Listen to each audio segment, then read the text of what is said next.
ये कहानी है एक परिवार की। ये कहानी है एक बूढ़ी माँ की। ये कहानी है उस बूढ़ी माँ के 3 बेटों की।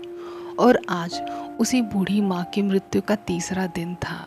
और घर की परंपरा के अनुसार मृतक के वंशज उनकी स्मृति में अपनी प्रिय वस्तु का त्याग किया करते थे। मैं आज के बाद बैंगनी रंग कभी नहीं पहनूंगा, बड़ा बेटा बोला।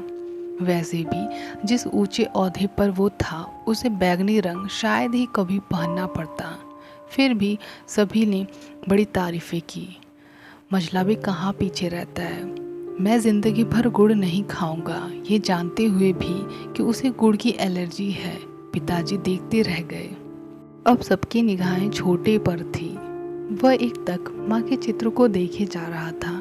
तीनों बेटों की व्यवस्था और अपने काम के प्रति प्रतिबद्धता के चलते वह माँ के अंतिम समय में कोई नहीं पहुँच पाया था। सब कुछ जब पिता कर चुके थे तब बेटों के चरण घर से लगे। वहाँ बैठा छोटा बेटा सोच रहा था कि मेरे 3 बेटे और एक पति, चारों के कंधों पर चढ़ के शमशान जाऊंगी। माँ की ये लाड भरी बातें कितनी बार सुनी थी और आज उसका खोखलापन भी देख लिया। बोलिए समीर जी, पंडित जी की आवाज़ से उसकी सोच भंग हुई। आप किस वस्तु का त्याग करेंगे अपनी माता की स्मृति में?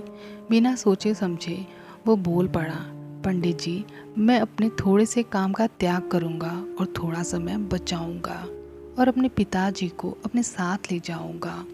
ये बात सुनते ही सभी लोग वहाँ बैठे बड़े आश्चर्य से छोटे बेटे को देखने लगे और पिताजी भी छोटे बेटे की गोद में सिर देकर फूट फूट कर रोने लगे। हमें उम्मीद है ये कहानी आपको क्या समझाती है आप समझ गए होंगे।